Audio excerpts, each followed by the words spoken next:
আবারও স্বাগত জানাই তোমাদের সবাইকে বন্ধুরা। আর দেখতেই পাচ্ছ কলকাতা ব্লগ চলছে, আর এই এপিসোডে তোমরা দেখতে পারবে যেখানে আমরা গিয়েছিলাম মানে বেলুর মঠ। তো এটা সবটা দক্ষিণেশ্বর এরিয়া, যেখান থেকে আমরা বেলুর মঠের উদ্দেশ্যে যাত্রা শুরু করব। এটা গঙ্গাঘাট, এবং গঙ্গাঘাটের উপর আমরা বাই রোডে গিয়েছিলাম। এখান থেকে আমি তো জায়গাটাকে বলে বালি, মানে যেটা হাওড়াতেই রয়েছে। তো সেখান থেকে আমরা এসেছিলাম এক নিকট আত্মীয়ের বাড়িতে। তো সেখান থেকে এখন আমরা বেরিয়ে গেলাম এবং বেলুর মঠ যাওয়ার আমাদের এখন প্ল্যান। তো এখানে শর্টকাট একটা রাস্তা রয়েছে, সেই শর্টকাট দিয়ে এখন সোজা চলে যাব বেলুর মঠ, যেখানে যাওয়াটা খুবই ইজিলি অনেক ক্যাব টোটো সব কিছুই রয়েছে। তবে সব থেকে ইজি হবে যদি বাসে যাতায়াত করো। যদি বাস সমস্যা হয় তাহলে কিন্তু ইজিলি যাওয়া যায় ক্যাব দিয়ে।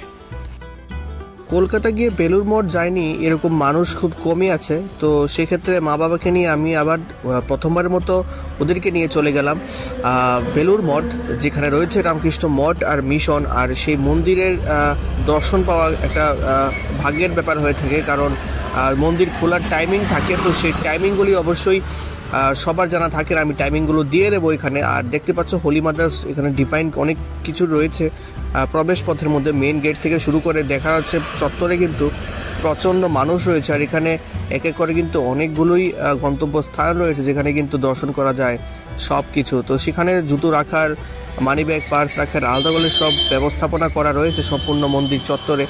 এবং যেহেতু আমরা উইন্টার সিজনে গিয়েছি, তো খুব সুন্দর কিন্তু ভারী রকমারি ফুলের বাগানও কিন্তু এখানে তৈরি করা রয়েছে, যা দেখতে কিন্তু খুবই সুন্দর মনে হচ্ছে। সবাই রোদের মজা নিচ্ছিল এখানে। আমরা গিয়েছি সম্ভবত দুপুরের পর, মানে বিকেলের সময় ছিল তখন। আর বিকেলের সময়টা কিন্তু ঘোরার জন্য খুবই ভালো একটা সময়।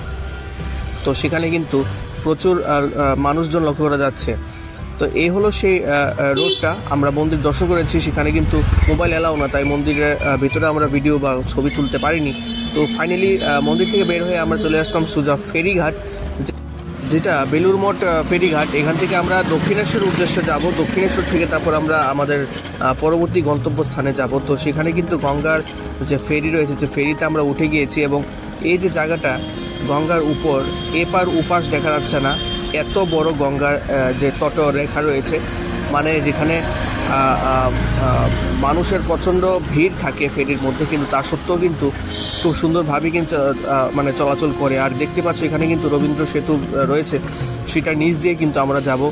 আর যে ব্রিজের নিচে দিয়ে আমরা যাচ্ছি, সেই ব্রিজের উপরে কিন্তু রয়েছে 2-3টে লাইনের যানবাহন এক ধারে যেমন চলছে, এখানে কিন্তু গাড়ি তোমরা দেখতে পাচ্ছ, মানে বাস চলছে বা বিভিন্ন গাড়ি চলছে। এবং তার সঙ্গের যে মানে ইয়েটা রয়েছে, মানে ব্রিজটা রয়েছে, সেখান থেকে কিন্তু রেল যাচ্ছে। তো আমরা যখন ক্রস করছিলাম ব্রিজটা, তার উপর দিয়ে কিন্তু ট্রেন যাচ্ছিল। তো এই দেখো, এখানে তোমরা অবশ্যই মনে হয় দেখতে পারছো কিনা আমি জানি না, আমি জুম করে একটু দেখানোর চেষ্টা করছি। এখান থেকে কিন্তু ট্রেন যাচ্ছে। তো সত্যি জায়গাটা কিন্তু বা যখন অনুভব করছিলাম ব্যাপারটা খুবই ভালো লাগছিল। আর দেখে কিন্তু একটু ইউনিক লাগছিল যে আমরা যাচ্ছি নিচে দিয়ে এবং আমাদের উপর দিয়ে যাচ্ছে ট্রেন, তাও ব্রিজের উপর দিয়ে। তো দক্ষিণেশ্বর ফেরিঘাটে আমরা পৌঁছে গেলাম এবং সেখান থেকে কিন্তু দক্ষিণেশ্বর মন্দিরটা পুরোপুরি দেখা যায়। দেখো, আমি একটু দেখানোর চেষ্টা করছি। এই দেখো, মন্দিরটা কিন্তু খুব সুন্দর করে দেখা যাচ্ছে। আর সেখানে কিন্তু ফেরিটা এখন এখানে এসে নামলো এবং আমরা সোজা এখান থেকে নেমে চলে গেলাম এখান থেকে বেরিয়ে।